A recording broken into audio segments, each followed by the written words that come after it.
The meaning of life.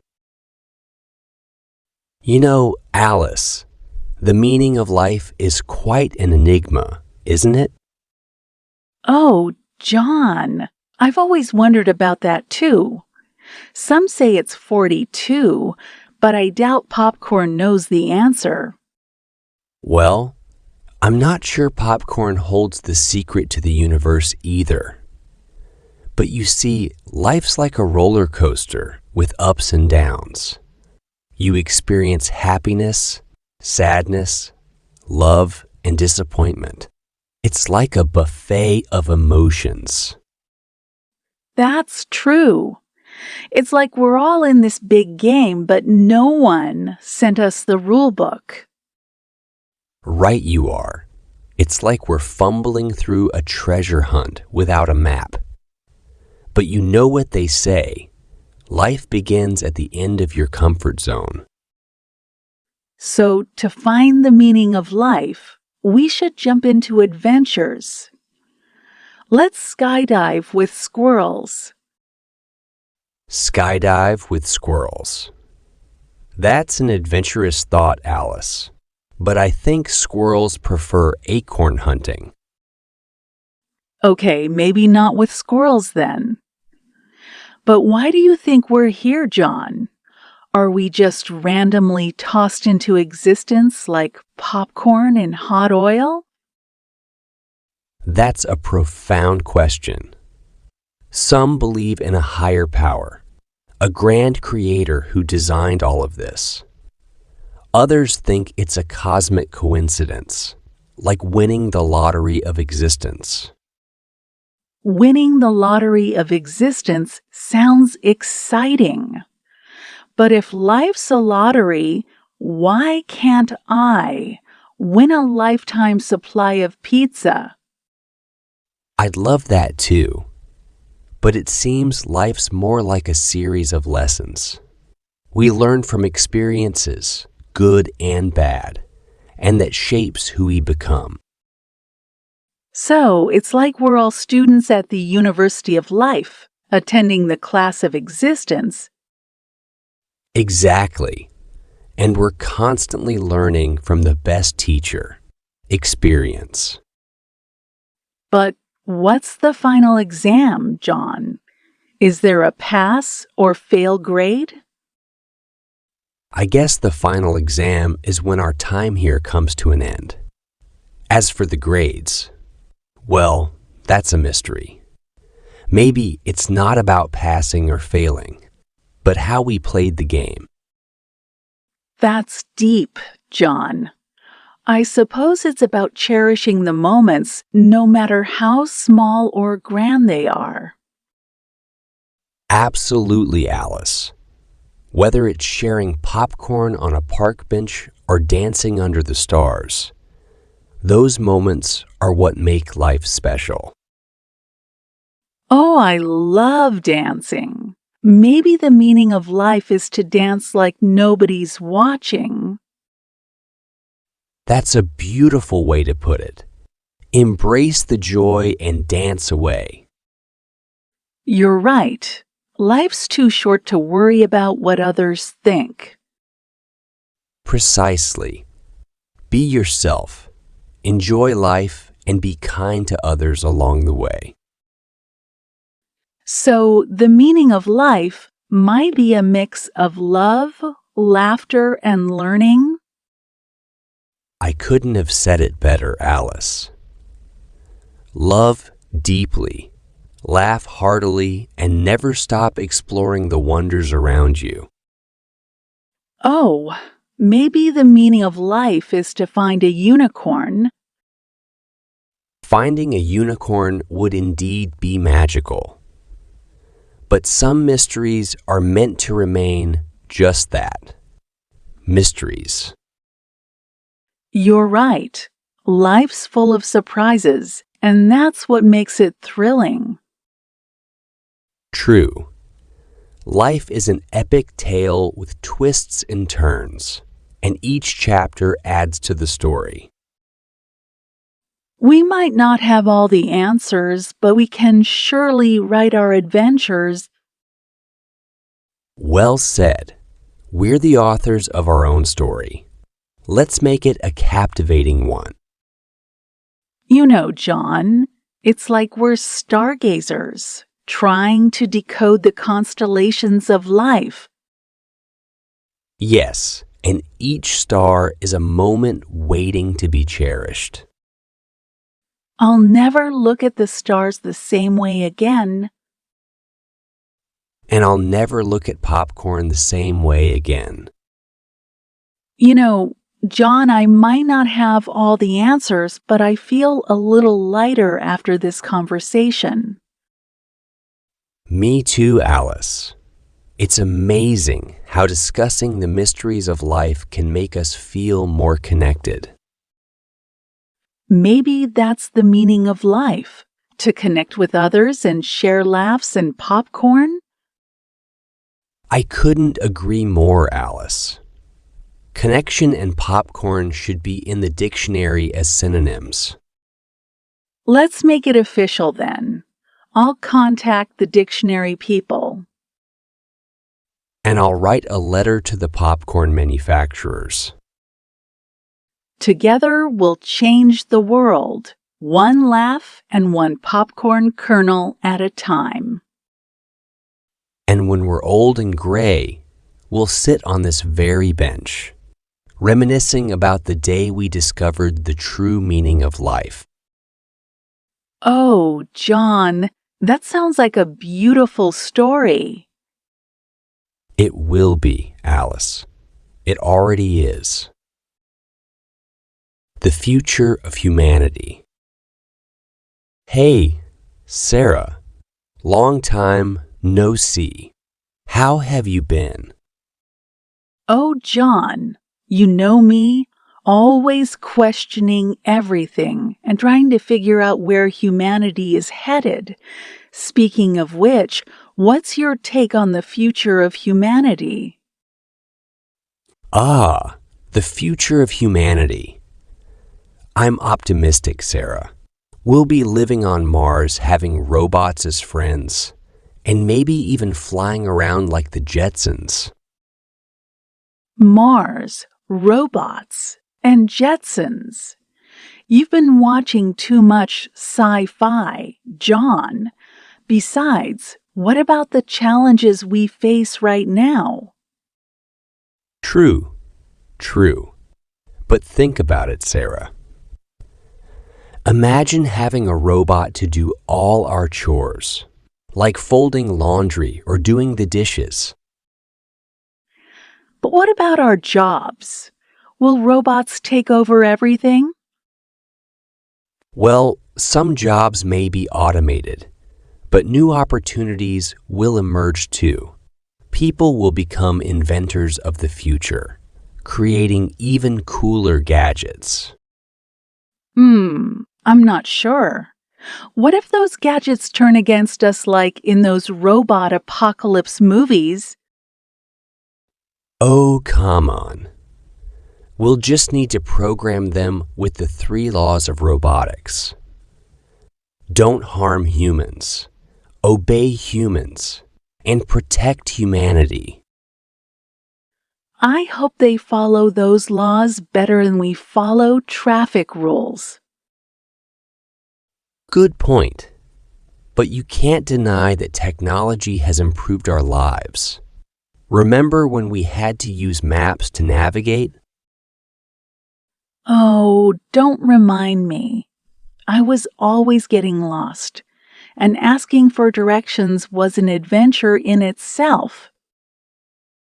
But now you have GPS guiding you wherever you go. True, true. I can't argue with that. But I worry about technology taking away our personal connections. I get it, Sarah. Technology should enhance our lives, not replace human interaction. We just need to find the right balance. You're right. It's like my smartphone. I love it, but sometimes I need a break from all those notifications. Oh, I hear you. It's like they're screaming for attention, check me, check me. Exactly. And then there are all these trends like augmented reality and virtual reality. What's your take on those? AR and VR are amazing technologies. Sarah. They'll revolutionize education, entertainment, and even how we shop. Shop. How? Imagine trying on clothes virtually without leaving your house. No more awkward fitting rooms, and you can see how an outfit looks from all angles. That sounds convenient. But what if the virtual clothes look better than the real ones? Ah, the age-old dilemma.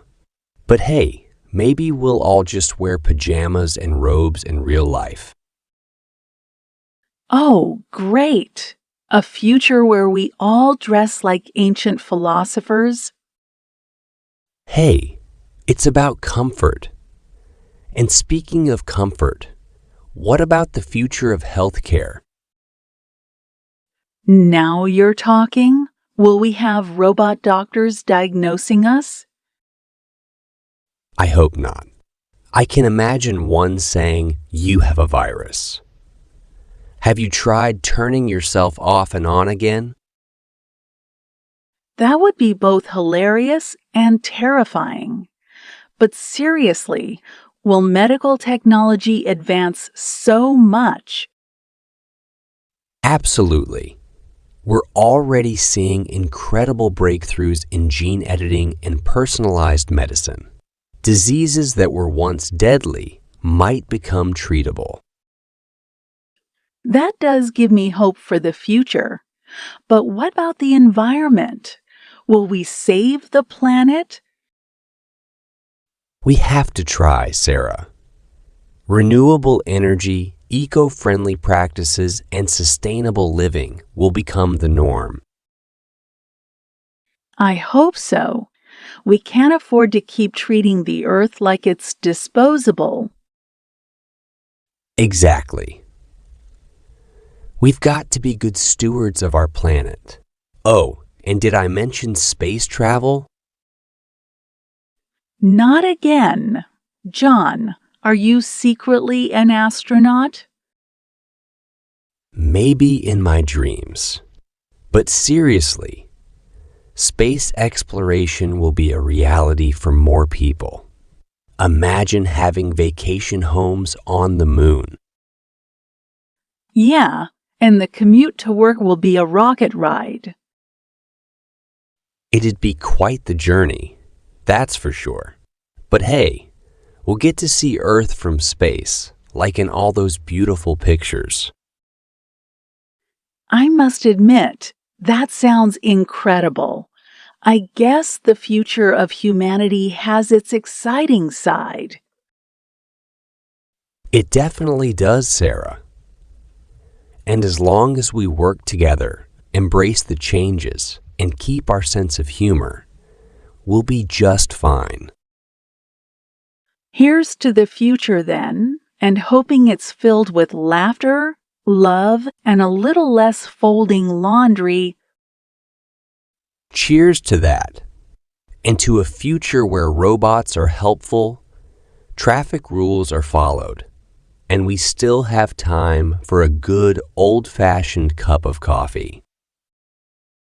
Amen to that, my friend. Ethical dilemmas and chuckles. John, have you ever wondered about the role of ethics in our lives? It seems like we encounter ethical dilemmas all the time. Ah, ethics.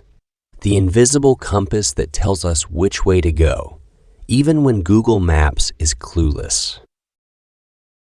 You have a way with words, John. But seriously, how do we navigate through these ethical challenges? Well, you see, ethics is like choosing toppings for a pizza. Some might say pineapple is a crime, while others swear by it. It's all about personal taste and values. I like that analogy. So we all have different ethical perspectives based on our values and beliefs. Absolutely. Just like some folks believe in eating dessert before dinner, while others find it blasphemous. Ethics can be as subjective as taste buds. True, but what about situations where our ethical values clash with those of others? Ah, the infamous pineapple pizza debate. When that happens, it's like a dance-off at a party. Both sides show off their moves, but in the end, it's about finding a rhythm that doesn't step on anyone's toes. I never thought ethics could be compared to dancing, but I see your point. So it's about finding common ground? Exactly. It's like a potluck dinner. We bring our ethics to the table, and together, we create a feast of understanding. I like that image. It emphasizes the importance of open dialogue and empathy. You got it. Empathy is the secret sauce that makes ethics delicious. I couldn't agree more. But sometimes ethical decisions can be tough to make. How do we ensure we make the right choices? Ah, the ancient art of Krav Maga, defending ourselves against moral dilemmas. Ethical self-defense, huh? Tell me more. Step 1. Breathe deeply, like when you see the last piece of chocolate cake, but you promise to share. Yes, taking a moment to pause before making a decision is essential. Step 2. Analyze the situation. Break it down like a complex math problem, but without the tears. I'll try to keep the math trauma at bay while making ethical decisions. Step 3. Consult your moral compass. Make sure it's pointing north and not towards the cookie jar. A recalibrated moral compass is a must. And finally, step 4. Trust your gut feeling, like when you see a free samples booth at the supermarket. I guess our instincts can be pretty helpful in guiding us. Absolutely. It's like having a mini ethical superhero on our shoulder, whispering wise advice. So, you're saying we all have a tiny ethical superhero inside us? You bet. Call it morality marvel or virtue vigilante. I like the sound of that. But what if we make a wrong ethical decision? Hey, we're only human. Even Batman has a bad day now and then. True. We need to be kind to ourselves when we make mistakes. Exactly. No one's perfect, but we can learn from our slip-ups and aim to do better next time. Learning from our mistakes is an important aspect of ethics. Indeed. It's like adding a pinch of self-improvement to the recipe of life. Your analogies are on point today, John. Why, thank you, kind lady. My analogy, making skills are at your service. All right, Mr. Analogy Extraordinaire. How do we handle ethical challenges in today's world, where there seem to be so many conflicting opinions? Ah, the minefield of modern ethics. It's like trying to choose a favorite color. Impossible. Well, I guess I can't argue with that. But seriously, it can be overwhelming. You're right. It's like standing in front of a buffet with endless options, but you can only pick a few. Maybe we need to approach it like trying different dishes at the buffet. Sample a bit of everything and see what resonates with us. That's the spirit. An ethical buffet of ideas and perspectives. I like the idea of exploring diverse ethical viewpoints. Variety is the spice ethics, my dear. You should write an ethical cookbook with all these analogies. Cooking up a storm of ethics. I like the sound of that. Well, I'd definitely read it. But let's get back to the serious stuff. Ethics can have a profound impact on our lives and the world around us. Absolutely. Ethics is like the seasoning of life. It flavors our actions and interactions with others. And it shapes the kind of person we become. True. It's like nurturing a beautiful garden of virtues within us. That's a lovely way to put it, John.